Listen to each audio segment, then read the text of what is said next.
네, 이 본문의 말씀을 가지고 오늘 저는 이 교회의 순수에 대해서 한번 살펴보려고 합니다. 성령의 역사 네 번째 시간인데요. 오늘은 교회의 순수에 대해서 한번 이야기를 나눠보고자 합니다. 지난 4월 11일 국민일보를 보게 되면요, 한 분의 인터뷰가 이렇게 기사화되었습니다. 바로 미국의 마이클 호튼 웨스트민스터 신학교 교수의 인터뷰였습니다. 그 인터뷰 내용을 제가 조금만 읽어드리면 다음과 같죠? 미국 교회는 더 이상 세속화된 문화의 피해자가 아닙니다. 교회 스스로 세속화를 만들어내는 공장이 되었고 불신앙을 가리키는 인큐베이터 역할을 하고 있으며 믿음을 아주 하찮게 여기는 현상이 팽배합니다. 여러분, 이런 인터뷰를 했어요. 4월 9일 한국을 방문한 호튼 교수는 미국 기독교가 처한 현실을 날카롭게 지적하고 있었죠. 그는 미국의 대표적인 개혁주의 신학교, 특별히 웨스트민스터 신학교의 교수로서 또 개혁주의 신학자였고 우리 교단에도 잘 알려진 그런 신학자로서 유명한 분이십니다. 그는 어떠한 주장을 했냐면 그리스도가 사라진 이 시대의 기독교를 기독교 신앙의 핵심을 되찾아서 그리스도로 싹 채워진 기독교로 회복할 것을 이렇게 주장하고 있는 거예요. 그러니까 한마디로 무엇이냐면 한국 교회, 아니 미국 교회에는 지금 그리스도가 없다라는 거예요. 교회마다 예수 그리스도 있다라고 이야기를 하면서 그 예수 그리스도를 가지고 설교도 하고 또 예수 그리스도를 통해서 기도를 하고 모든 사역을 하지만 진짜 있느냐 이게 물어보면 없다라는 거예요. 호튼 교수가 지적하고 있지만 이 교회의 세속화 문제는 미국 교회만의 문제는 아니죠. 한국 교회도 예외가 될 수는 없다라고 저는 생각을 합니다. 현재 한국 교회도 이 세속화 문제에서 자유할 수는 없다라고 저는 또 개인적으로 생각을 해봐요. 오히려 세속화가 침투해 있음에도 불구하고 그걸 알지 못해요. 이미 세속화가 들어와 있거든요, 한국 교회 내에. 그런데 성도들은 이 세속화가 들어와 있는지도 모르고 그냥 신앙생활을 해나간다라는 그 사실이 더욱더 큰 문제라는 것입니다. 한국 교회가 세속화되어 간다라는 것은 간단히 넘길 문제가 아닙니다. 왜냐하면 교회가 세상이 쫓아가는 가치관을 그대로 받아들이는 것이기 때문이죠. 여러분, 세상이 추구하는 것들이 무엇이 있을까요? 돈을 추구하고 명예를 추구하고 권력을 따라가고 또 스펙이 중요합니다. 근데 교회 내에도 비슷하다는 거예요. 아니면 오히려 교회 내에 이런 것들이 더욱더 이렇게 왕성하게 점점 커간다라는 그 사실이죠. 한마디로 무엇이냐면 교회는 교회다워야 하는데 이런 세속화로 인해서 교회가 교회답지 못한다라는 거예요. 요즘 여러분 웬만한 교회를 가보면요, 참 아름다운 것처럼 느껴집니다. 여러분들도 교회 다녀보셨죠? 예전에 비해서 교회가 어떻습니까? 편리성을 추구하는 교회들이 참 많이 늘어나고 있고 얼마나 아름다운지 몰라요. 웬만한 교회를 다 가봐도 그냥 아름다워요. 그리고 얼마나 편리한지 몰라요. 불신자들, 예수 안 믿는 사람들의 좀 이렇게 교회를 오도록 한다라는 여러분 그러한 생각으로 교회 문턱을 낮춘다라는 이야기로 이렇게 백화점처럼 교회가 변모하고 있지는 않나, 저는 그런 생각을 좀 개인적으로 갖게 되었습니다. 우리 교회도 있지만 웬만한 교회를 가보면 다 카페가 있죠, 여러분들. 그리고 아이들 키즈존 해서 놀이시설이 있습니다. 아이들이 뛰어놀 수 있는 놀이시설도 있고요. 또 어떤 교회를 가보면 인터넷 존이 있습니다. 그 인터넷 존에 가서 좀 무료한 시간들을 보내라고 배려해 주는 것이죠. 또 어떤 교회를 가면요, 운동을 열심히 해서 전도를 하라는 그러한 생각 때문에 그런지 몰라도 이 체력 단련실도 있더라고요. 전도를 열심히 하기 위해서 만들어 놓은겠죠. 물론 목회자의 한 사람으로서 저도 그런 것들을 부정하고 싶지는 않습니다. 교회는 필요하죠. 이제 불신자들을 또 전도해야 되고 또 되도록이면 편리하게 신앙생활을 하면 좋겠다, 그런 생각으로 우리 교회도 좀 더 커져서 그런 체력 단련실도 있고 인터넷 존도 있고 아이들 키즈랜드도 만들어서 그렇게 하면 좋겠다, 이런 생각도 갖는 게 사실이에요. 전 그거 자체를 부정하고 싶은 마음은 없어요. 근데 그런 것들을 하다 보니까 결국 정말 중요한 그리스도가 계시지 않다라는 사실입니다. 그러니까 교회다움이 여러분 있어야 하는데 이 교회다움이 지금 한국 교회 자체에 없어지고 있다라는 거예요. 여러분, 교회다움이 무엇입니까? 여러분들은 무엇이라고 생각을 하십니까? 바로 세상과 구별되는 것입니다. 세상과 구별되기 위해서 교회에는 그리스도가 계셔야 하는 거예요. 아멘입니까, 여러분? 교회의 주인공은 바로 예수 그리스도이기 때문에 주님의 핏값으로 세워진 이 교회, 바로 그리스도가 계셔야 하는 거예요. 근데 계시지 않아요. 지금 저는 마이클 오튼 교수의 인터뷰를 읽어보면서 참 마음이 아팠습니다. 참 마음이 아팠어요. 여러분, 자국의 교회에 대해서 비판을 한다는 그 자체가 쉽지만은 않거든요. 사랑하는 자들만 여러분 비판을 또 할 수 있기 때문에. 그런데요, 또 먼 나라 외국에 나와서 자신의 그러한 고국의 그러한 기독교 상황을 이야기하고 고국 교회에 대해서 비판을 한다는 그 자체는요, 불편함이 있겠죠. 쉽지는 않을 거예요. 그렇지만 그 인터뷰 속에서 저는 그 마이클 호튼 교수의 그 안타까운 마음을 제가 읽을 수가 있었습니다. 왜 그러냐면 미국 교회 초창기, 미국이 어떻게 생겨났는지를 저는 알기 때문에 그리하는 것이죠. 여러분, 본래 미국이란 나라는 없었죠. 영국이 여러분 식민지였고, 그리고 영국에 여러분 식민지를 하기 전에도 어떤 여러분 상황이었습니까? 영국의 그 국교, 영국의 여러분 국교라고 성공회가 있었습니다. 그런데 그 성공회에서 이건 아니다, 우리가 신앙 말씀으로 좀 돌아가야 하겠다, 이런 생각으로 좀 신앙의 자유를 위해서 메이플라워라는 그러한 배를 타고 미국 동부에 머무르게 된 거예요. 그렇게 머물어서 그들이 건설한 나라가 바로 미국입니다. 그리고 이들이 미국에 정착하여 교회를 세우게 되었죠. 그러기에 그런 청교도들에 의해서 시작된 미국 교회가 세속화의 공장이 되었다고 하니 참 마음이 아픈 것이죠. 그렇다면 여러분, 청교도들 많이 들어보셨을 텐데 청교도 신학이다, 많이들 여러분 아마 아실 거예요. 이 청교도들은 바로 과연 어떠한 사람들입니까? 누구입니까? 바로 영어로 퓨리탄이라고 이야기를 합니다. 퓨리탄, 바로 순수한 자들이란 뜻이죠. 바로 어떤 의미에서 순수하냐면요, 이 말씀 중심으로 살려고 몸부림친 자들을 이야기하는 것입니다. 그러니까 말씀이 중요하다라는 거예요. 여러분, 우리의 신앙생활을 해나갈 때 무엇의 중심이 되어서 해나가야 돼요? 바로 말씀이죠. 성경 66권, 하나님이 우리에게 주셨던 그 말씀 가르침에 의해서 우리가 삶을 살아야 하는 거예요. 그런데 자신들이 성공회에 속해 보니까, 이 영국 국교에 속해 보니까 그게 아니거든요. 그러다 보니까 자신들의 고국의 이 신앙의 자유를 위해서 그 나라를 떠나온 것입니다. 여러분, 성경 말씀대로 신앙생활을 하려는 자들, 그리고 순수하게 신앙생활을 하려고 하는 자들이 바로 청교도인들인 것이죠. 여러분, 한편 또 종교개혁이 왜 필요했습니까? 여러분, 종교개혁이 왜 필요하다고 생각을 하십니까? 바로 중세 교회가 어땠어요?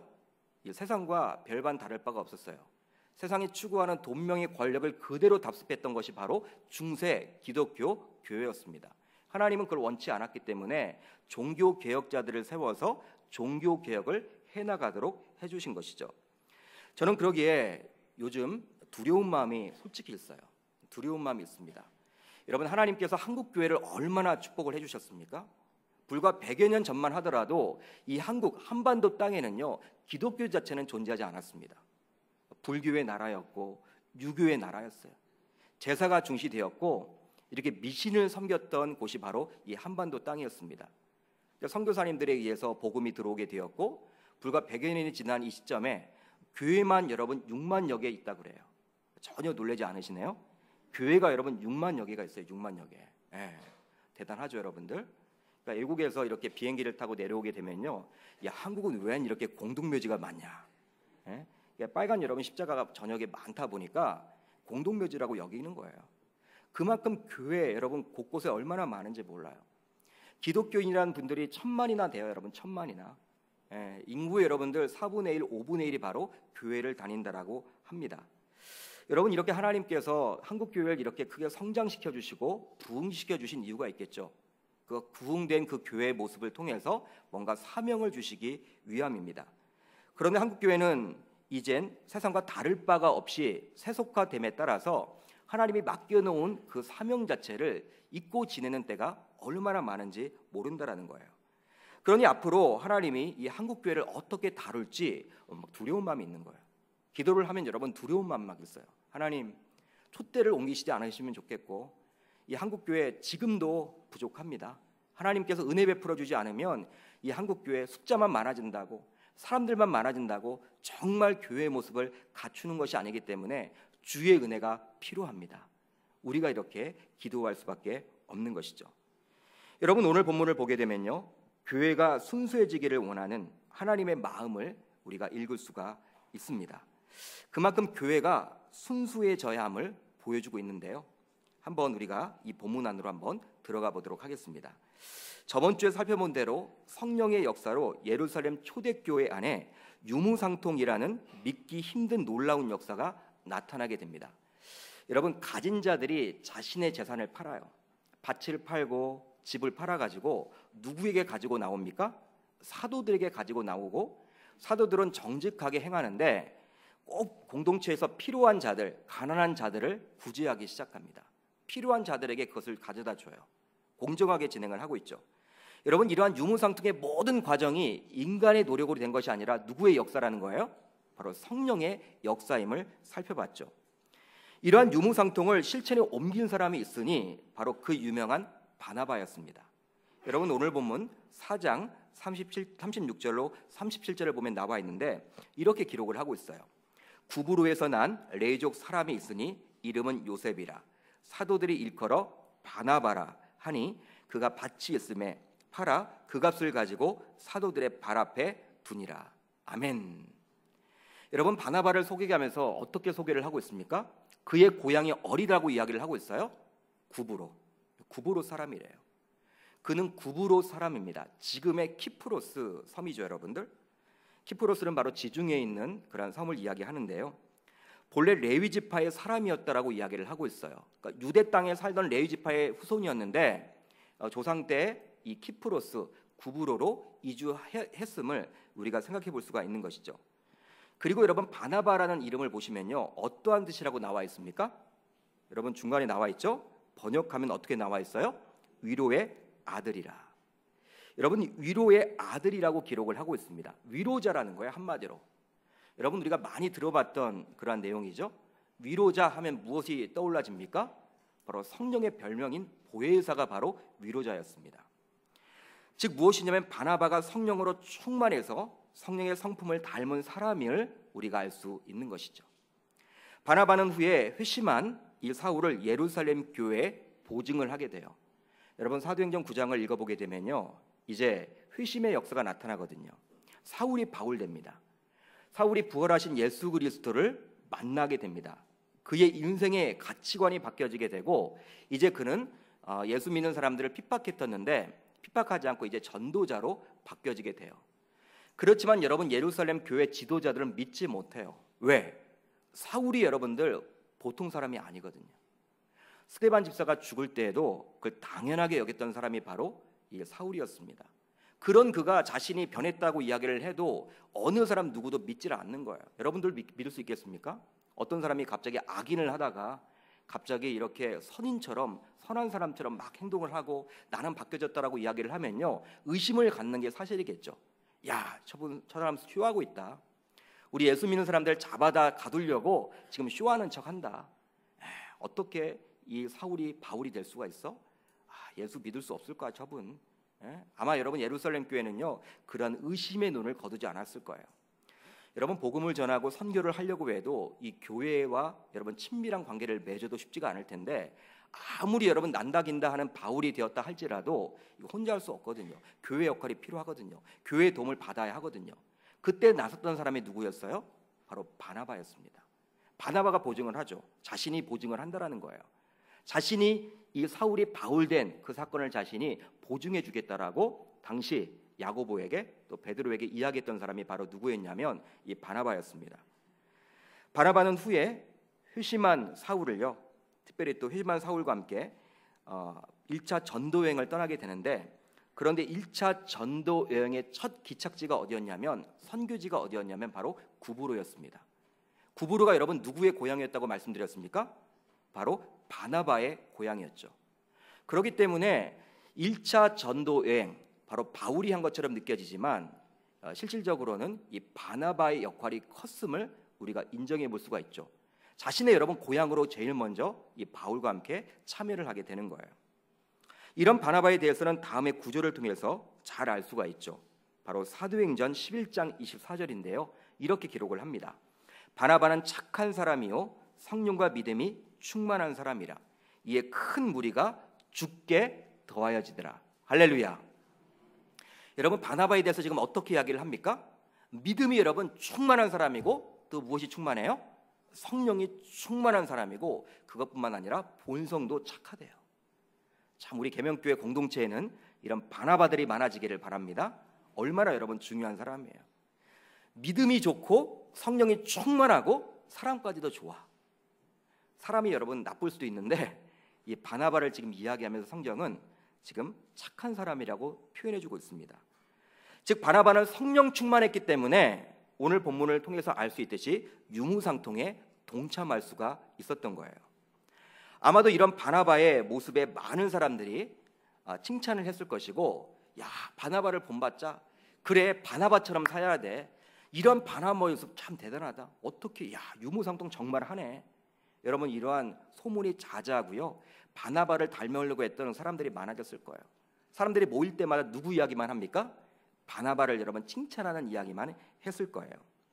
그런데 이런 바나바와 대조적인 인물이 등장하게 되는데 바로 오늘 보면 5장에 나와 있는 누구입니까? 아나니아와 삽비라 바로 부부였습니다. 실제로 오늘 보면 5장 1절을 우리가 가지고 있는 개역개정 성경을 가지고 살펴보면요, 어떻게 시작을 하고 있습니까? 아나니아라는 사람이로 시작을 해요. 이렇게 여러분 기록되어 있죠. 그런데 헬라 원어를 보게 되면요, 그러나라는 접속사가 들어 있습니다. 근데 개역개정 성경에는 그러나가 빠져 있는 거예요. 여러분 원뜻을 보면 이런 말이죠. 바로 4장 37절에 이렇게 기록을 하고 있습니다. 그가 밭이 있음에 팔아 그 값을 가지고 사도들의 발 앞에 두니라. 그러나 아나니아라는 사람이 그의 아내 삽비라와 더불어 소유를 팔아. 여러분 그러나라는 단어는 어떠한 뜻일까요? 바로 앞에 사람과 뒤에 사람을 대조해주고 있다, 그렇게 보시면 돼요. 즉 저자 누가는 의도를 가지고 바나바와 대조적인 인물임을 드러내기 위해서 그러나라는 단어를 쓰고 있는 것입니다. 그리고 또 이런 생각을 해볼 거예요. 초대교회인 예루살렘 교회에서 이 아나니아와 삽비라 부부가 이 바나바만큼 유명한 사람이었나 보다, 이런 생각을 해볼 수가 있겠죠. 왜 그러냐면 무려 여러분 몇 절에 걸쳐서 기록을 하고 있습니까? 11절에 걸쳐서 기록을 하고 있어요. 이 아나니아와 삽비라 이야기가. 여러분 성경에 한 줄만 기록되어 있거나 한 단어만 기록되어 있어도 중요할까요? 중요하지 않을까요? 중요하겠죠. 영적인 의미가 있겠죠. 하나님이 우리들에게 이야기하고자 하는 것이 있겠죠. 아멘. 그런데 여러분 11절이 기록되어 있다는 것은요, 그만큼 이 초대교회 안에 이 바나바만큼 유명한 사람이 바로 아나니아와 삽비라 부부였구나, 이렇게 생각을 해볼 수가 있는데 그런 사람이 아니었다라는 거예요. 여러분 개역개정 성경에는 나타나 있지 않지만 원어를 보게 되면요, 이 아나니아에 대해서 어떤 사람이란 뜻의 부정대명사가 여러분 수식을 해주고 있습니다. 그러니까 어떤 사람 아나니아가 이렇게 시작을 하고 있다는 거예요. 여러분 어떤 사람은 초대교회에 많았을까요? 적었을까요? 많았겠죠. 그 한 사람이 아니에요. 많은 사람들 가운데 한 사람이란 거예요. 그러니까 예루살렘 교회에서 바나바와 같은 중요 위치에 있는 사람이 결코 아님을 알 수가 있는 것이죠. 그런데 이런 평범한 교인 중 하나에 불과한 이 사람에 대해서 무려 11절에 걸쳐서 기록을 해주고 있다는 것은 바로 초대교회 역사에 있어서 오늘 사건이 중요한 사건이기 때문에 기록을 해주고 있다는 것입니다. 여러분 오늘 본문을 쭉 읽어보시면요, 아나니아와 삽비라 부부 역시 그 소유를 팔아서 누구에게 여러분 가지고 옵니까? 사도들에게 역시 가지고 옵니다.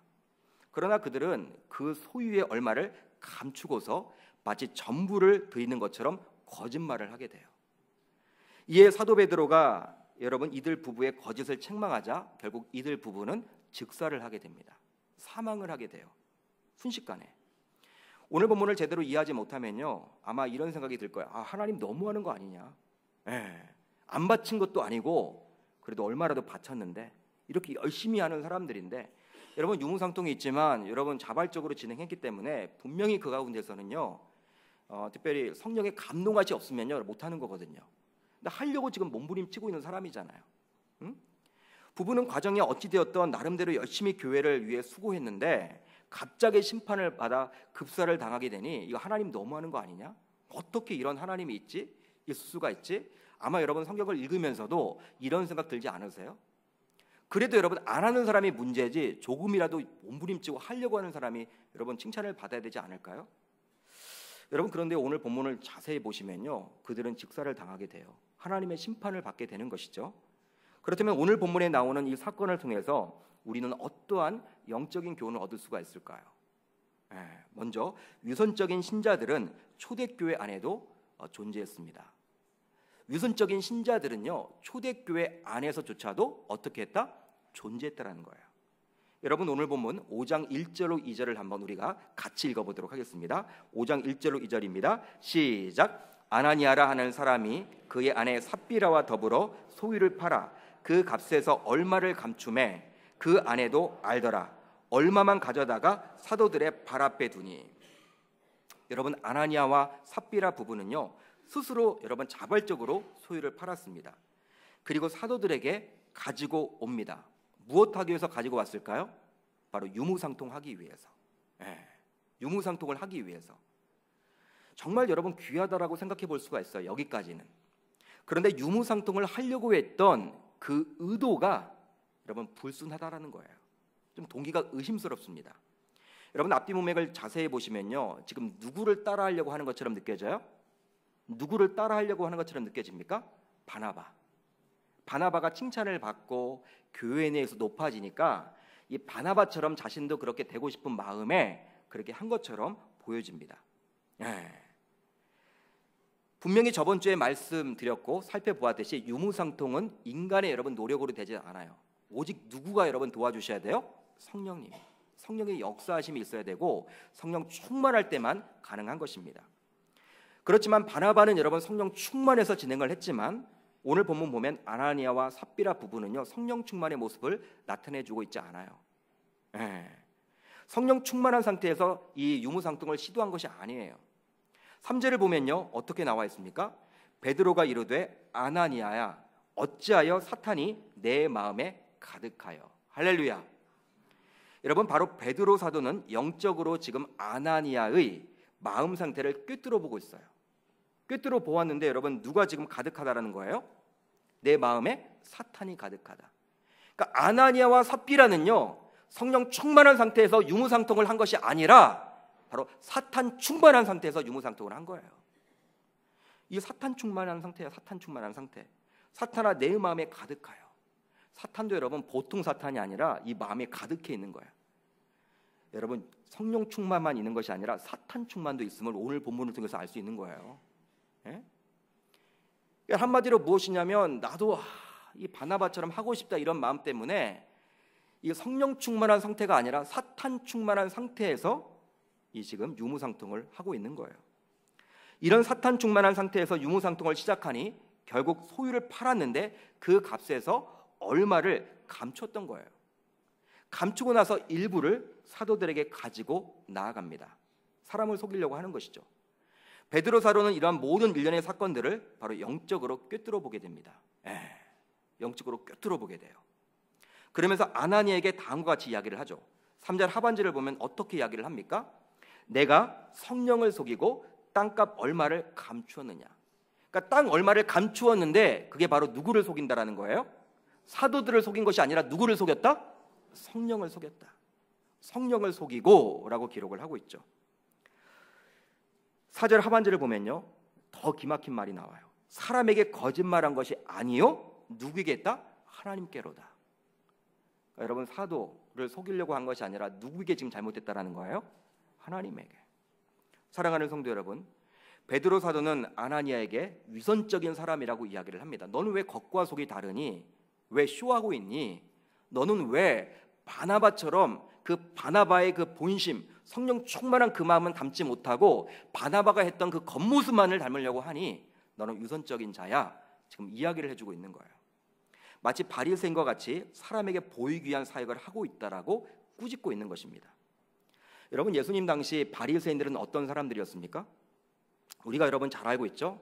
예수님이 다른 사람들에게는 다 너그러웠지만 이 바리새인들에게는 너그럽지 않았거든요. 누가복음 18장을 보면요, 두 사람이 성전에 기도하러 올라갑니다. 한 사람은 그 당시 최고의 칭찬을 받았던, 사람들에게 존경을 받았던 바리새인이었고요. 한 사람은 누구였습니까? 사람들에게 죄인이라고 평가를 받았던 세리였어요.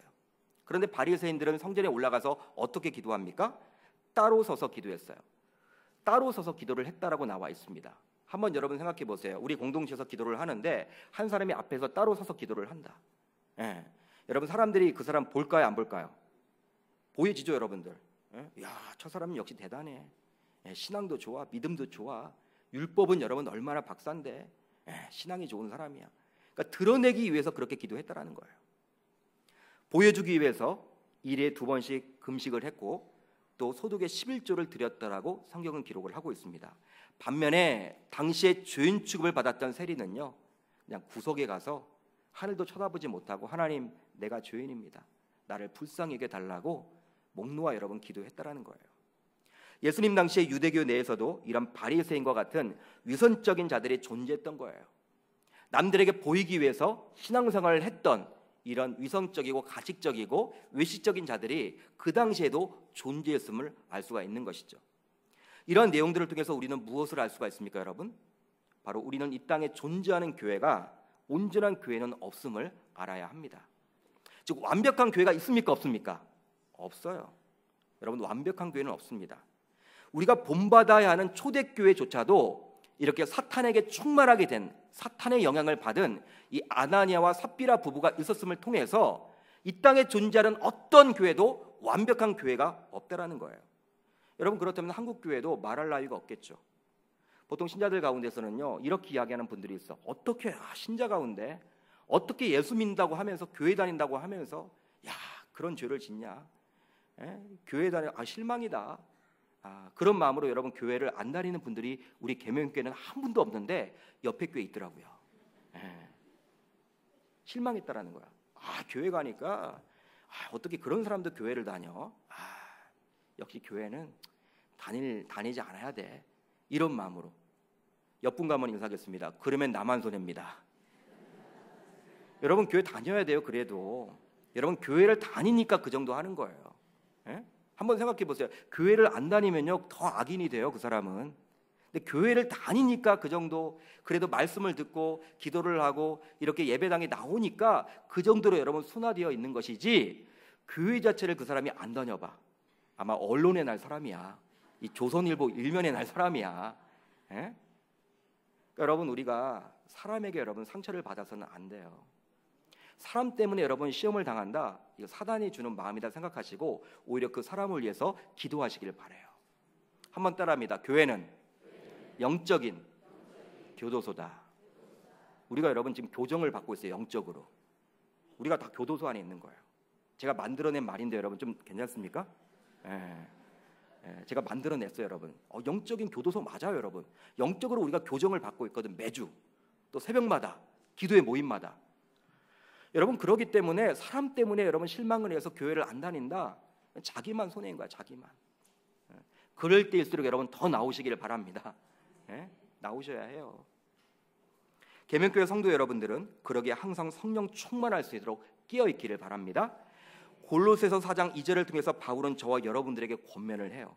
바로 어떻게 권면을 합니까? 기도를 계속하고 기도에 감사함으로 깨어있으라. 할렐루야.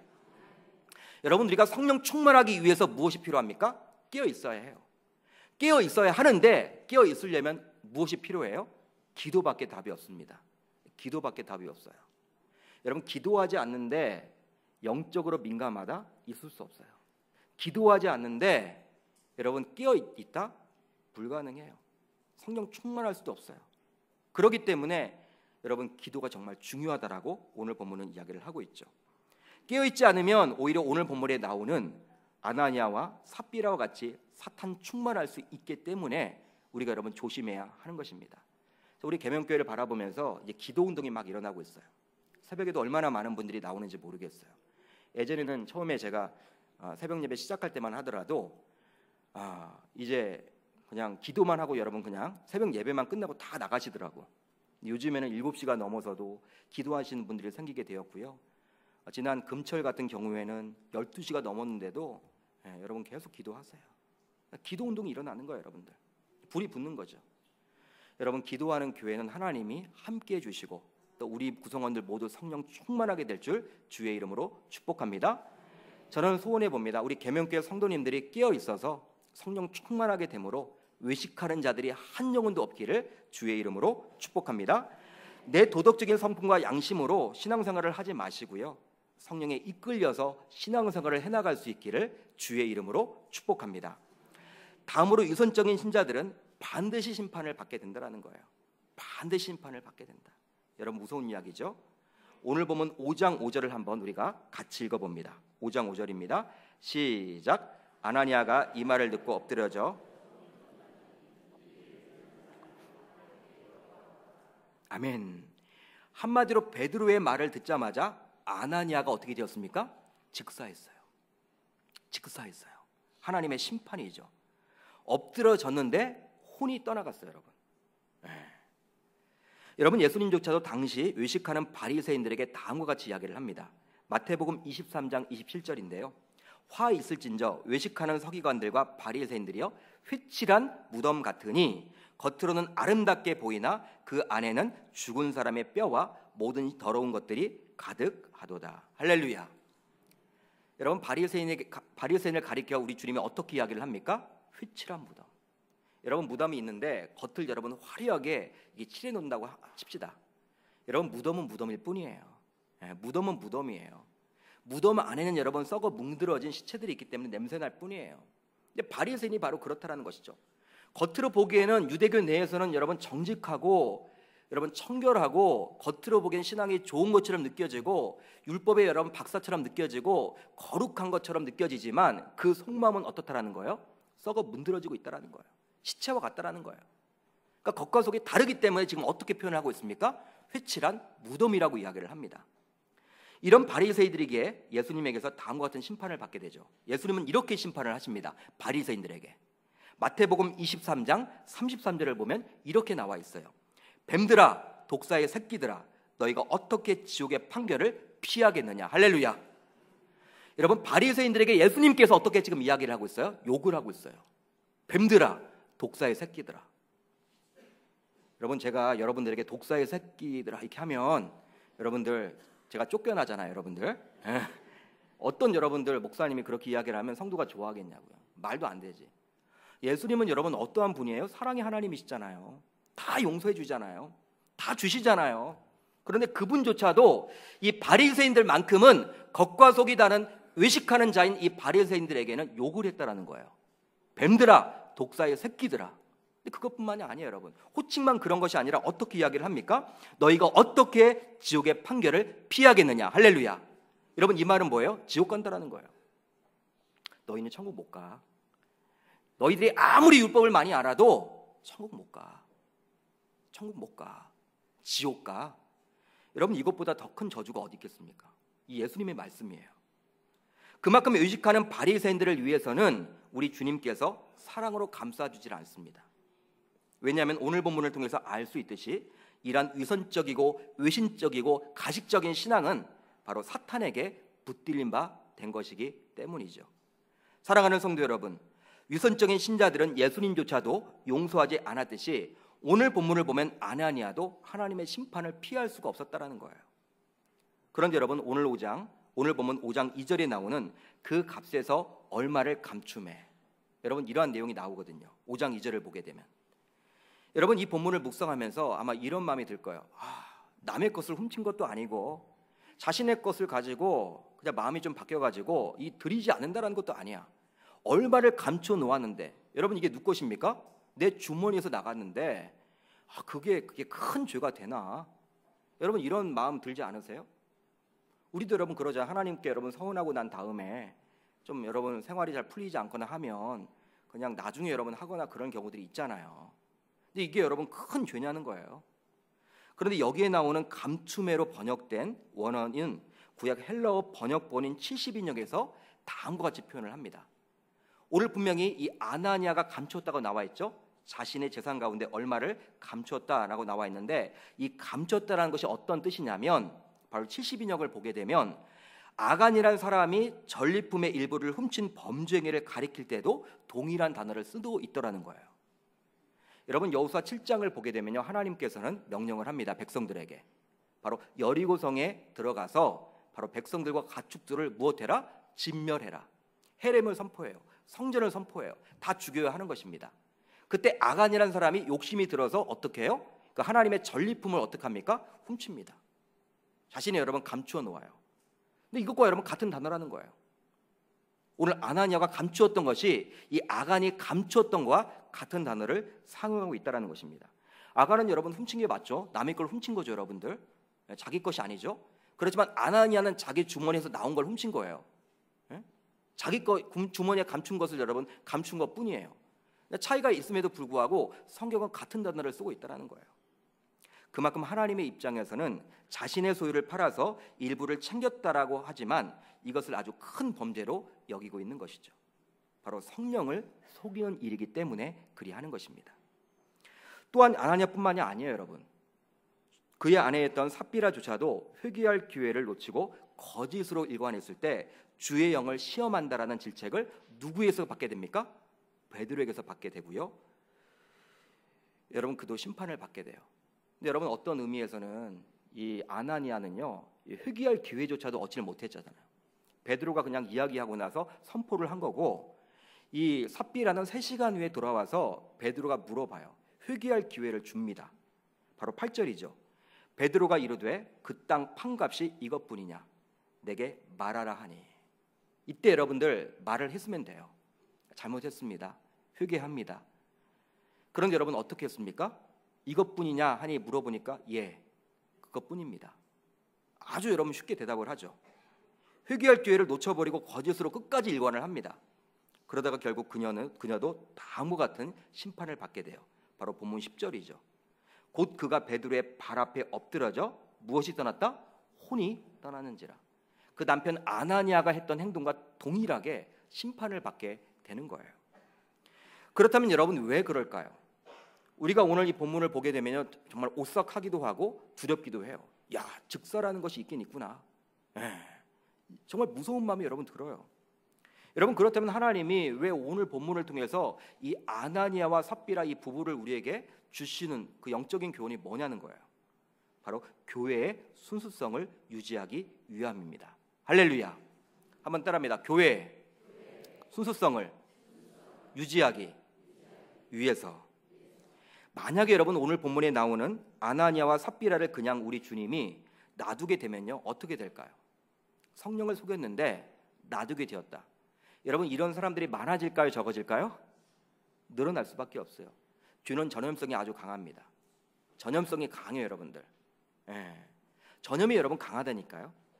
강하기 때문에 이런 사람들을 놔두면요 이 아나니아와 삽비라 부부로 끝나는 것이 아니라 뭐 유무상통을 여러분 그냥 성령의 은혜로 하는 것이 아니라 주의 그냥 감사로 하는 것이 아니라 그냥 자신들의 의지와 철학에 따라서 하는 분들이 넘쳐나게 될 거예요.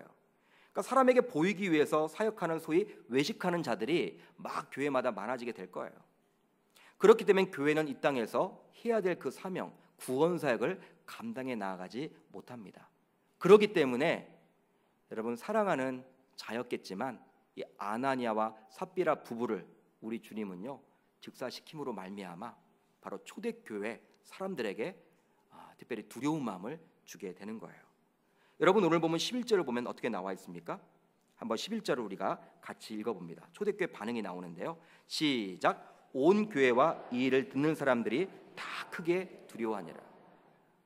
여러분 예루살렘에 있는 모든 사람들이 이 아나니아와 삽비라가 즉사하는 그 모습을 보고 야, 이 교회가 정말 중요하구나. 교회는 순수해야 돼. 성령을 속이는 죄가 이렇게 무섭구나. 하나님에게 거짓말하는 것이 이렇게 무섭구나. 사람들이 알게 되었다라는 거예요. 이 두려운 마음이 생기는 거죠. 여러분 우리가 사도행전을 주간 쭉 살펴보고 있는데 계속해서 여러분 부흥이 됐죠. 초대교회가 성령의 역사가 여러분 어떻게 벌어집니까?